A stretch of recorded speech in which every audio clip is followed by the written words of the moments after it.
नमस्कार दोस्तों, मैंने अपने पिछले वीडियो में आपको पाठ यानी कविता 4 कराई थी और उससे पहले मैं पाठ 3, पाठ 2 और कविता 1 करा चुकी हूँ। अब मैं आज करा रही हूँ आपको कविता 1 उपवन के फूल के का अभ्यास कार्य। ये कक्षा 3 की पुस्तक है जिसका नाम गुंजन है और ये मधुबन पब्लिकेशन की बुक है, यानी कि मधुबन प्रकाशन की किताब जो कि कक्षा 3 की है, उसमें कविता 1 है उपवन के फूल। अगर आपको कविता पढ़नी है तो उसका लिंक मैं आपको डिस्क्रिप्शन में दे दूँगी। पहले आप वो कविता पढ़िए और उसके बाद उसके अभ्यास को करिए। अब मैं आपको उसका अभ्यास कराने जा रही हूँ। देखते हैं उसमें कौन कौन से प्रश्न हैं और वो किस प्रकार से हल किए जाएंगे।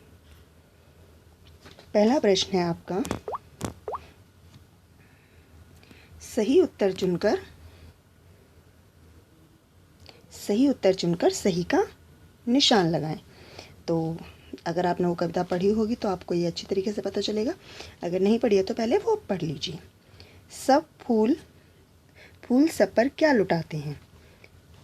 फूल सब पर क्या लुटाते हैं? स्नेह।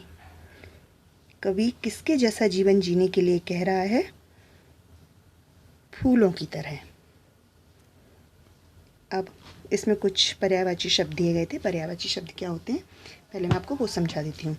वे शब्द जिनके अर्थ लगभग समान होते हैं, यानी कि एक जैसे होते हैं। एक जैसे देखने में नहीं, पर उनका अर्थ एक जैसा होता है, उन्हें कहते हैं हम पर्यायवाची शब्द। तो कुछ पर्यायवाची शब्द पढ़ते हैं। जैसे पहला शब्द दिया गया है उपवन। उपवन का अर्थ होता है बगीचा या बाग। दूसरा शब्द गंध, सुगंध, महक। जीवन, जिंदगी, प्राण। फूल, पुष्प, सुमन। आशा, उम्मीद, भरोसा। प्रेम, प्यार, स्नेह। हमें जो फूल हैं वो स्नेह लुटाने के लिए भी कहते हैं, जैसे हमने पिछले प्रश्न में पढ़ा है। अब हम इसका एक प्रश्न करते हैं। नीचे दिए गए शब्दों के समान तुक वाले शब्द कविता से ढूंढकर लिखो।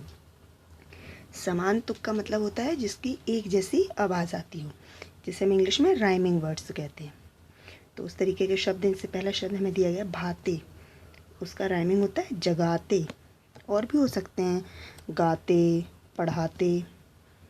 क्यारी, हमारी या प्यारी भी हो सकता है। लगाओ, महकाओ, चहकाओ, हर्षाओ, ये भी हो सकते हैं। अब हमारा प्रश्न नंबर 3 है, पहला वर्ण बदलकर नया शब्द बनाओ।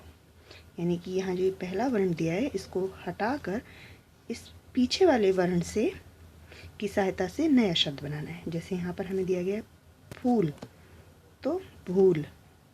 मन, पान। जीवन, पवन। कोना, सोना। सारे, प्यारे। कांटा, हटा। हमने, तुमने। भेद, छेद। ये हमारी इस कविता का अभ्यास कार्य है। आशा करती हूँ ये आपके लिए उपयोगी रहा होगा और आगे का अभ्यास कार्य मैं आपको अगले वीडियो में लेकर आऊँगी। अगर आपको पसंद आए तो इस वीडियो को लाइक शेयर कीजिए और इस चैनल को सब्सक्राइब कीजिए। धन्यवाद।